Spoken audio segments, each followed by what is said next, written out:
Speed of 90 ready. Prosecution તરફે મૌખિક દલીલોમાં જણાવેલ ટૂંકમાં હકીકત એવી છે કે આ કામના આરોપીઓ વિરુદ્ધ ઇન્ડિયન પિનલ કોડની કલમ 325, 323, 114 તથા અનુસૂચિત જાતિ અને જનજાતિ અત્યાચાર નિવારણ અધિનિયમ 1989ની કલમ 3 કાઉન્સમાં 1 કાઉન્સમાં 10 મુજબનો ગુનો દેસર પોલીસ સ્ટેશનમાં સેશન્સ ગુના નંબર 41/2011થી નોંધાયેલ અને તપાસના અંતે આરોપીઓ વિરુદ્ધ ચાર્જશીટ થયેલ.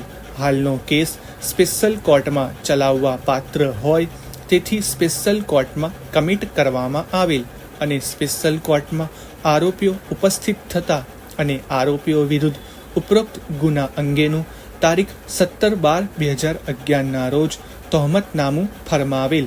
આરોપીઓએ ગુનો કબૂલ ના કરતા આગળની કાર્યવાહી કરવામાં આવેલી. પેરેગ્રાફ. પ્રોસિક્યુશન તરફે આરોપીઓ વિરુદ્ધનું તહોમત પુરવાર કરવા માટે કુલ 6 સાક્ષીઓ તપાસવામાં આવેલ તથા દસ્તાવેજી પુરાવો રજૂ કરવામાં આવેલ છે. પ્રોસિક્યુશન દ્વારા આરોપીઓ વિરુદ્ધ કેસ પુરવાર કરવા માટે સાહેદ નંબર 1 ફરિયાદી પ્રતાપભાઈ જીવાભાઈ વણકર સાહેદ નંબર 1 તરીકે તપાસવામાં આવેલ છે. તેઓએ સોગંદ ઉપરની જુબાનીમાં જણાવેલ છે કે બનાવ તારીખ 21/11/2011ના રોજ સાંજના 6:15 વાગ્યે તેઓ પોતાના ઘરે એકલા હતા અને જમવાનું બનાવતા હતા તેમ સફુડિયા ઉર્ફે સરવત સાથે બોલાચાલી થયેલી તેવી હકીકતને સમર્થન કરે છે. તેમજ બનાવ બન્યો ત્યારે તેમના ભાઈ લક્ષ્મણભાઈ અને તેમની પત્ની આવી ગયેલ અને ઝઘડો શાંત પાડેલો અને આ બનાવની ફરિયાદી ડેસર પોલીસ સ્ટેશન ફરિયાદ આપેલી. પોલીસે તેને સારવાર માટે દવાખાન મોકલેલા અને ઈજા અંગેની સારવાર થયેલી.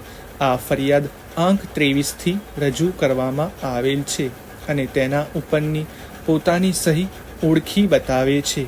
આંક 24થી શાળા છોડ્યાનું પ્રમાણપત્ર તેની જુબાની દરમિયાન રજૂ થયેલ છે અને એમ પણ જણાવે છે પોતાની જાતિનો સમાવેશ અનુસૂચિત જાતિમાં આવે છે અને તે અંગેનો જાતિનો દાખલો આંક 25થી રજૂ થયેલ છે અને એવી હકીકતને કબૂલ કરે છે કે ફરિયાદ બાદ DYSP તેમના ઘરે આવેલા અને તેમનો જવાબ લીધેલો.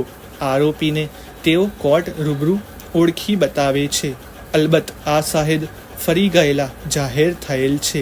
તેમ છતાં સરતપાસની ઉપરોક્ત હકીકતથી બનાવને સમર્થન મળે છે.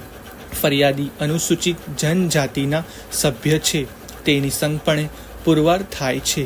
તે જ રીતે સાહેદ નંબર 2 લક્ષ્મણભાઈ જીવાભાઈ વણકર કે જે ફરિયાદીના ભાઈ છે તેઓ પણ જણાવે છે કે બનાવ આશરે 12 મહિના પહેલા બનેલો. અલબત્ત આ સાહેદ બનાવની હકીકતને સમર્થન કરતા નથી તેથી તેને ફરી ગયેલા જાહેર કરવામાં આવે છે. તેમ છતાં તેઓ પ્રોસિક્યુશનના કેસને સમર્થન કરતા નથી. પ્રોસિક્યુશન તરફે સાહેદ નંબર 3 મચ્છીબેન લક્ષ્મણભાઈ વણકરને તપાસવામાં આવેલ છે કે જેઓ ફરિયાદીના ભાભી છે અને સાહેદ નંબર 2ના પત્ની છે. તેઓ પણ જણાવે છે કે બનાવ 12 મહિના પહેલા બનેલો પરંતુ બનાવની હકીકતને સમર્થન કરતા ન હોય તેઓની ફરી ગયેલા જાહેર કરવામાં આવેલ છે. તેમ છતાં પ્રોસિક્યુશનના કેસને સમર્થન કરતા નથી.